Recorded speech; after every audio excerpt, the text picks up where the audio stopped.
Hello and welcome back to Math with Mrs. Becker. Today we are going to hammer out some college algebra and look at the second part of Chapter 2, Section 2. First thing we will do is go ahead and work backwards. So one of the things that we have become comfortable with is finding the zeros of a polynomial function. Okay, remember, in order to find a zero of a polynomial function, you take the function and you set it equal to 0, and then you solve. So you can use various techniques such as the quadratic formula, or factoring, or completing the square, those sort of things. Now today they want to start off by giving us the zeros and have us work backwards and find the polynomial function. So number one, we'll just start off with the basic one. If our zeros were -7 and 2, what that means is that x equals -7 and x equals 2. What we have to realize here is that we are going completely backwards. So I want to unsolve, meaning I don't want the letter by itself. So I'm going to add the 7 over, so that way it's equal to 0. I'm going to take this 2 and minus it over, so it's equal to 0. Once these are both equal to 0, what you can do is write it in factored form. That means the non-zero side I can write as a factor and put them next to one another. Now from here to expand it, I can FOIL. X times x is x squared. X times -2 is -2x. 7 times x is 7x. 7 times -2 is -14. So here is your polynomial function. X squared -2x plus 7x is 5x minus 14. Just working backwards, okay? Let's look at another one. In 2.2 part 1, we talked about multiplicities. So if I have a 0, or a 0 that is a 3 with a multiplicity of 1, it means that I have x equals 3 one time. If I have a 0 that's a 2 multiplicity of 3, that means I have x equals 2 3 times. Okay, and this needs to have a degree of 4 because I have 1, 2, 3, 4 solutions. So now let's go ahead and work backwards. Step 1, you need to unsolve, meaning I take all of the constants and I move them back with the variable. So this becomes x minus 3 equals 0. Take this 2, this becomes x minus 2 equals 0. This also becomes x minus 2 equals 0. And last but not least, x minus 2 equals 0. Once all of your equations are equal to 0, now you can go ahead and write it in factored form. So I have x minus 3, x minus 2, x minus 2, x minus 2 equals 0. Now you can go ahead and expand. I can FOIL these two together and then FOIL these two together. Okay, so it gives me a start. X times x is x squared. X times -2 is -2x. -3 times x is -3x. -3 times a -2 is a +6. So this is x squared minus 5x plus 6. Now I need to FOIL these two. X times x is x squared. X times -2 is -2x. -2 times x is -2x. -2 times -2 is a +4. If I combine like terms, -2x and -2x is -4x. Okay, so far what I've done, I had 3 as a 0 one time. I had 2 as a 0 3 times. I got them all equal to 0. That way I could write it in factored form. They were all binomials, so I could FOIL these two. I ended up with x squared minus 5x plus 6. I could FOIL these two. That got me to x squared minus 4x plus 4. Now I need to multiply these two groups together. Now here I cannot FOIL. I can't FOIL it because it's not 2 terms by 2 terms. So we need to distribute. So I will take the first term from the first group and I will bring it to all 3 terms of the second set of parentheses. So what I'm doing is I'm going to each term and giving it 2 more x's. So this would be x to the power of 4 minus, this would now have 3 x's, plus this would be 4x squared. So all I did is said, you get 2 more x's, you get 2 more x's, you get 2 more x's, done with that term. Now remember, a negative always goes with whatever's behind it. So when I distribute here, you multiply the numbers and count up how many variables you have. Negative 5 times an unwritten 1 is negative 5. This has 1x, this has 2, so together there's 3. Negative 5 times negative 4 is positive 20. This has an x, so together they have 2. Negative 5 times 4 is negative 20. This has an x, this does not, so together they have 1. Done with that term. Now we have to bring in the 6. So what I'm doing here is multiplying every number by 6, and I'm not changing the x's. So this would be 6x squared. 6 times negative 4 is negative 24. It has an x. 6 times 4 is 24. So your polynomial, the polynomial that if we were going in reverse order of what we are now, and I said find the zeros, you would have x equals 3 multiplicity of 1 and x equals 2 multiplicity of 3 is x to the power of 4. This has a power of 3, this has a power of 3, combine the like terms. Negative 4 and a negative 5 is a negative 9x cubed. This has 2 x's, this has 2 x's, this has 2 x's. 4 plus 20 is 24, 25, 26, 27, 28, 29, 30 x squareds. X's. This has 1x, this has 1x. So it's negative 44x plus my constant at the end is a 24. So this is the polynomial where if you went ahead and found all of the zeros, you would end up with the solutions that we started with. Okay, it's kind of fun to work backwards sometimes. Now let's go ahead and look at our square root terms. Now remember, these are conjugates. You can totally get these as your zeros because one of the methods for finding zeros is the quadratic formula. And so you can end up with square roots and you would have what's called conjugates because of the plus or the minus. So what happened here is your solution is x equals 6 plus the square root of 3 and x equals 6 minus the square root of 3. What you need to realize is that this is a complex number. Okay, so this has to stay together. So what I need to do to get it set equal to 0 is I need to minus this whole group over. So x minus the group, 6 plus the square root of 3 equals 0. Here, same thing. X minus the group of 6 minus the square root of 3 equals 0. So what happens is when I write this in what's called factored form, remember the non-zero side, you have to put parentheses around it. So I do end up with parentheses within my parentheses, and that's kind of fun. So when I go to multiply this, you guys check this out. X minus 6 plus the square root of 3 times x minus 6 minus the square root of 3 equals 0. You FOIL this. So when I go first times first, this is the x, this is the x. X times x is x squared. Now what happens is I do outside. So x has to go with this piece. But you need to realize that this negative is tagged with these values. So it's x times negative 6. I'm distributing because the x has to go into both of these terms, but you have to realize that so does the negative. So x times a negative 6 is a negative 6x. X times a negative of a negative, so it's positive. X times a positive square root of 3 is positive x square roots of 3.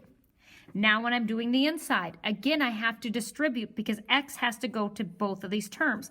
But the negative also has to as well because a minus sign always goes with whatever's behind it. So x times a negative 6 is a negative 6x. X times a negative square root of 3 is a negative x square root of 3. Now last, negative times a negative is a positive. Now what we have to do is FOIL because the last terms are both binomials. So in order to do the last, I FOIL in here.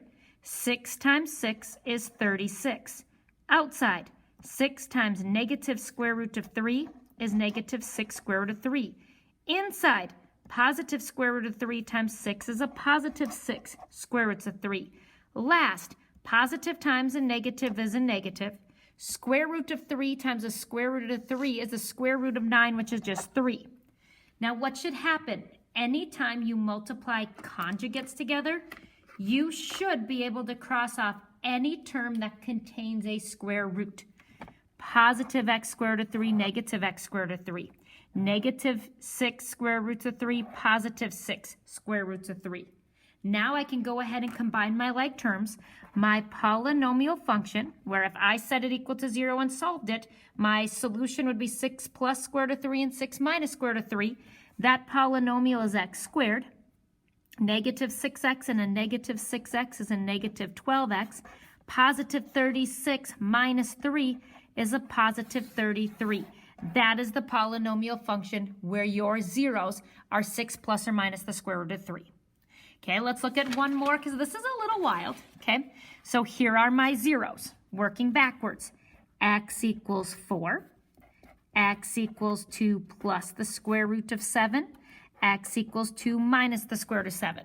Okay, so we will be going ahead and multiplying groups like we did in the previous example, where you have to distribute and FOIL all within your FOIL. But the first thing you need to do is get every equation set equal to 0. So if I minus 4, x minus 4 equals 0. This is a complex number. You can't separate it. So it's x minus the full group, 2 plus the square root of 7. Same thing here. Sorry, I forgot my square root symbol. I have to bring that whole thing over. So it's x minus the group, 2 minus the square root of 7.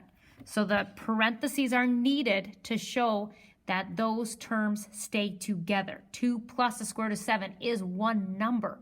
2 minus the square root of 7 is one number. So I put parentheses to make sure I keep them together.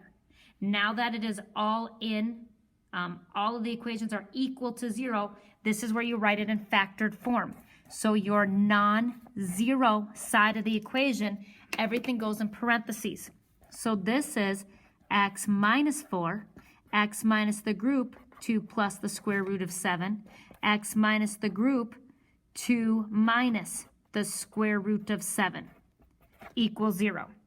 Now, when you FOIL, as soon as you see that you have conjugates, you always want to multiply those together, because remember in the previous example, when you FOIL conjugates, all of the square root terms should cancel. So right now, I'm going to start off by FOILing these two binomials.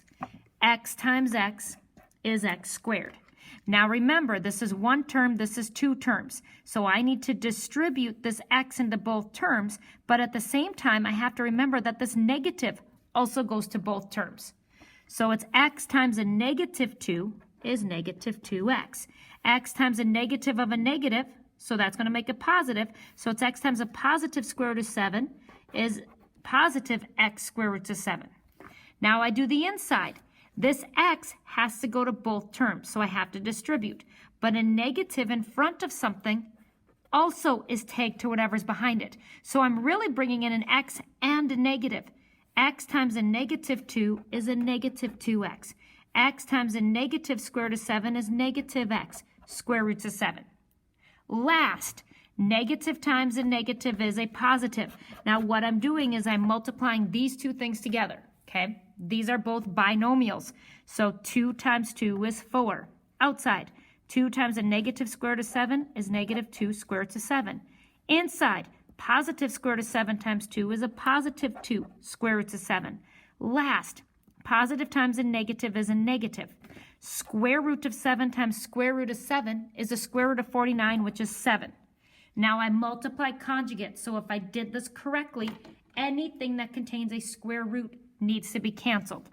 Positive x square root of 7, negative x square root of 7.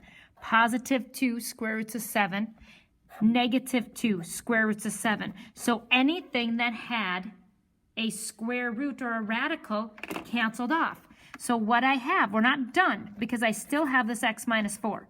So it's x minus 4 times, if I combine like terms, x squared, negative 2x and negative 2x is negative 4x.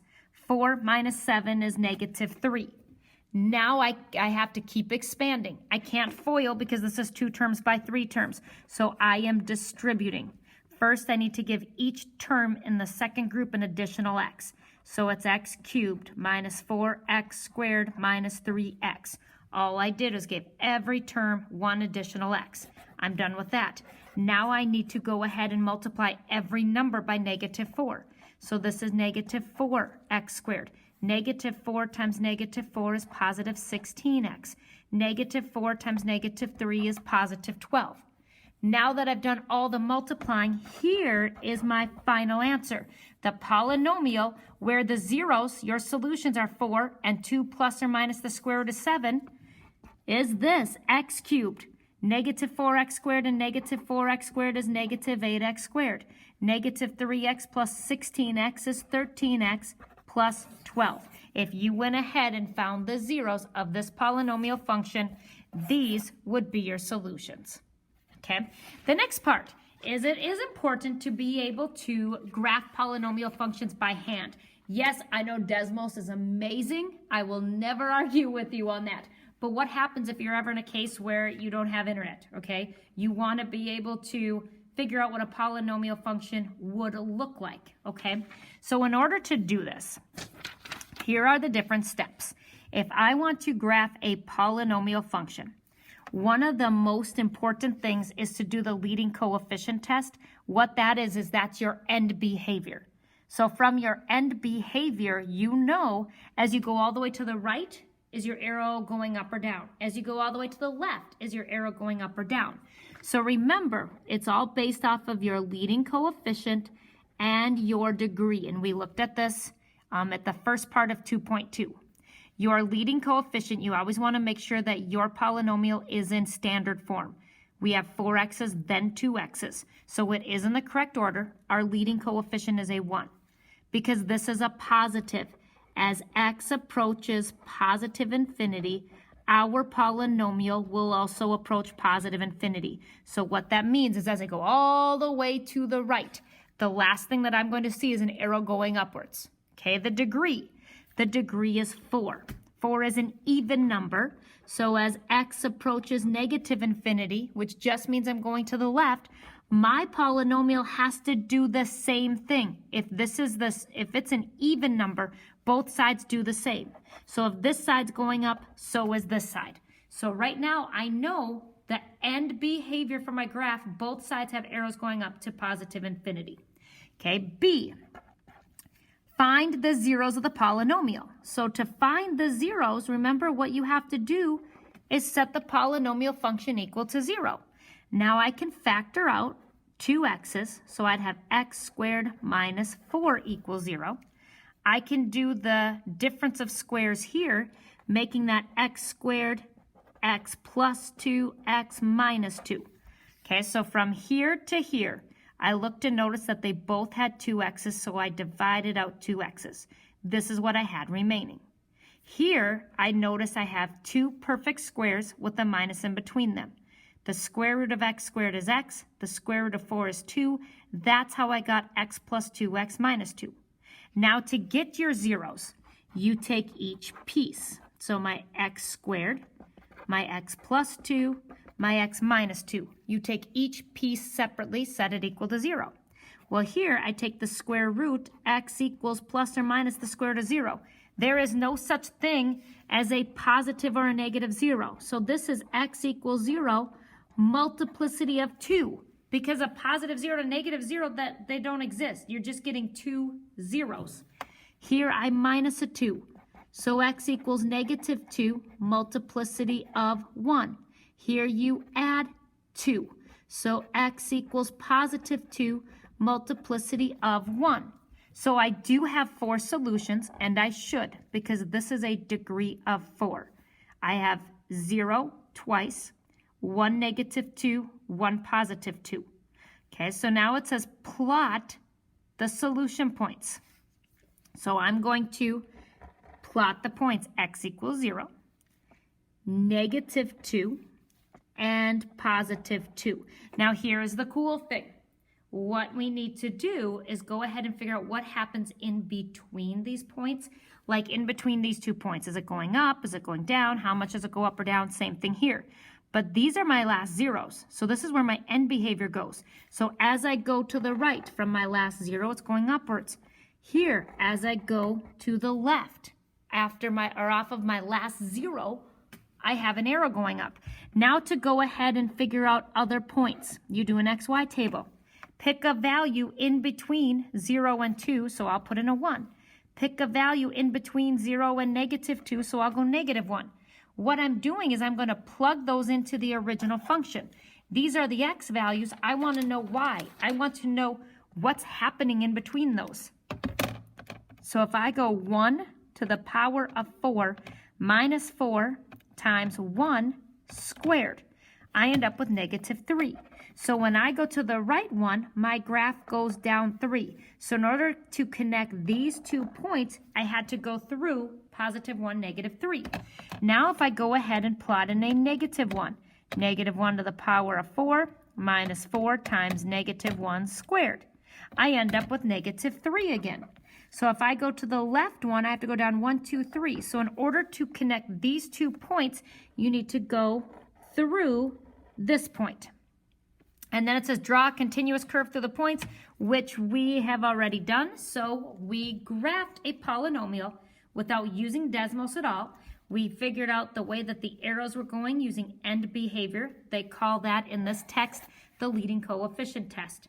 We found the zeros. The zeros are where your graph crosses or touches the x-axis. Now keep in mind, this is a straight line, this is a straight line because they had a multiplicity of 1. This hit and bounced because it had an even multiplicity, like we talked about previously in this course. Then in order to see what happens in between these 2 points, or in between these sets of points, you have to make an XY table. Pick points in between your zeros so you know what the graph looks like. A couple more of these because I know it's kind of a long process. However, it's important that we know how to do this, okay? Step 1, or part A, is end behavior. Your leading coefficient, 5x's, 3x's, 2x's, no x's. So it is in the correct order. The leading coefficient is a 1 because it's positive. As x approaches positive infinity, your polynomial is going to have an arrow going upwards. Okay, then we have to look at the degree. Your degree is a 5. This is odd. So that means as x approaches negative infinity, as you go to the left, because this is an odd number, your end behavior does the opposite.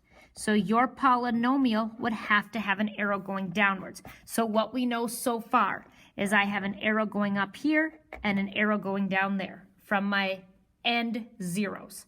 Part B, find the zeros. X to the power of 5 minus 4x cubed plus 8x squared minus 32. To find the zeros, you set it equal to 0. Now there's nothing in common between these between these 4 different terms. Okay, so I cannot divide out a greatest common factor. I have 1, 2, 3, 4 terms. Let's use the grouping method and see if we can factor this. These 2 terms have at least 3 x's, so I can remove 3 x's. That will leave me with x squared minus 4. Plus, here I need this to match this. Well, I can totally do that. I can take out an 8, and this would be x squared minus 4 equals 0. So now what happens is I can take these terms, x cubed plus 8, x squared minus 4 equals 0. This is a sum and difference of cubes. Now this is something that we talked about briefly in Algebra 2. There are 2 terms. It doesn't matter if you're adding or subtracting. If you can take the cubic root, you can use what's called the sum or difference of cubes. The cubic root of x cubed is x. The cubic root of 8 is 2. And so what the sum, in this case, what the sum of cubes tells us is that we take these 2 values. Your first group is you add them. So it's x plus 2. Your second group, you take the first value, square it, so it's x squared, minus, you multiply those 2, 2x, plus, now we go ahead and we square the 2 to get a 4. Okay, so again, If you were to have this show up on a test or a quiz, I would give you a little cheat sheet for it, okay? This is called the sum of cubes. Rather than taking a square root, you took a cubic root. The cubic root of x cubed is x.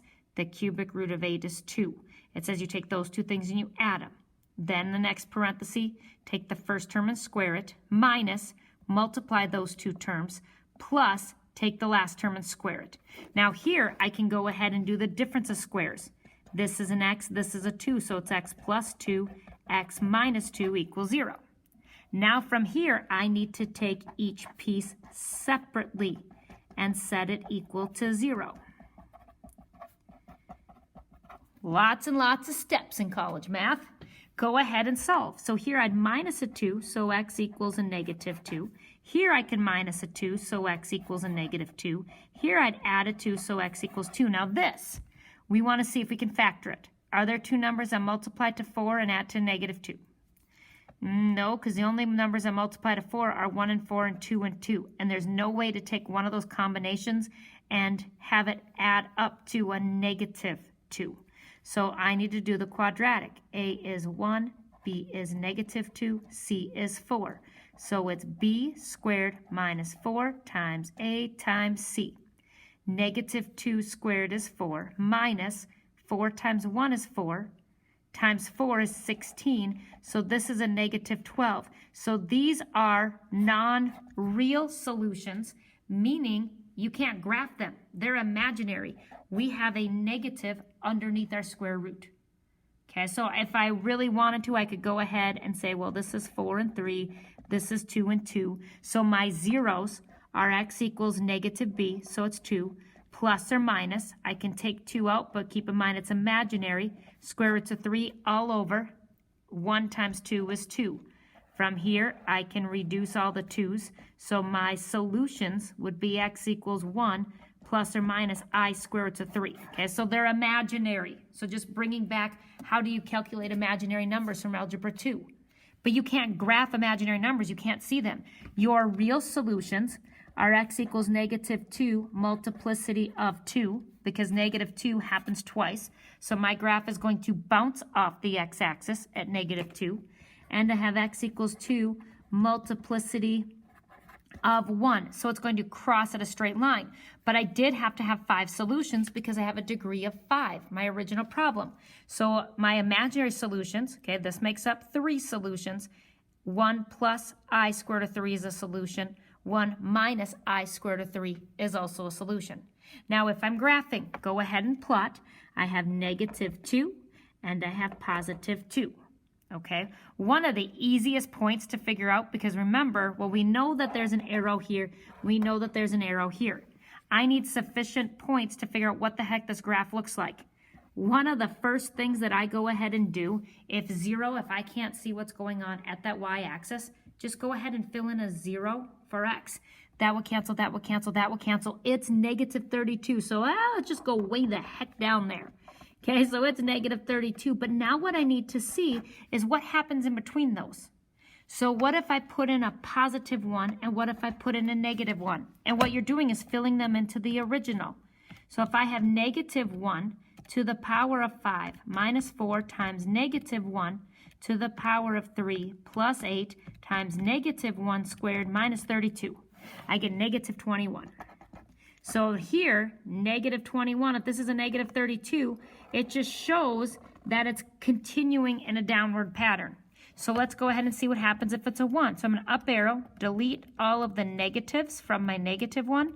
So this way what I'm really doing is putting a positive 1 into my function. And I get negative 27. So again, if this is negative 32, when I go to the right one, it's not down as far. So you can just kind of see it made like a U-shape type of graph. And here, it crossed at a straight line. That was my bad. It didn't look too straight. So it crossed at a straight line. This hit and bounced. The reason why this had to bounce is because it's an even multiplicity. This I could have even drawn like that. This would be a straight line. I just went ahead and did enough points where I could see what the shape is. Okay, let's go ahead and look at another one. Part A. Your leading coefficient, 2x's, 3x is 2x is 1x. It's in standard form. Your leading coefficient is a -2. Because your leading coefficient is negative, as x approaches positive infinity, as you go to the right, your polynomial, if this is negative, your polynomial is going to have an arrow going downwards as I go all the way to the right. Your degree, the degree is a 3. The degree tells you what happens as you go to the left. This is odd. Odd means that the two end behaviors have to be opposite. So if this one was negative going downwards, this one is positive going upwards. So that's what I know so far. Now part B, we need to find our zeros. So -2x cubed plus 6x squared minus 9 over 2x. Well, the first thing that I notice is that I can take out an x. Remember, if you're finding zeros, set it equal to 0. If I take out an x, I'd have -2x squared plus 6x minus.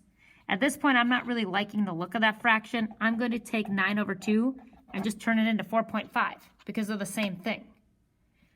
From here, I'm not going to try to factor this thing. Remember, if it's quadratic, meaning your degree is a 2, quadratic formula is always one option. So I went ahead and said, all right, A is -2, B is 6, C is -4.5. So if I calculate B squared minus 4 times A times C, this is 36 minus, if I go 4 times -2 times -4.5, I have 36. Well, 36 minus 36 is 0. So I'm going to get one solution out of this.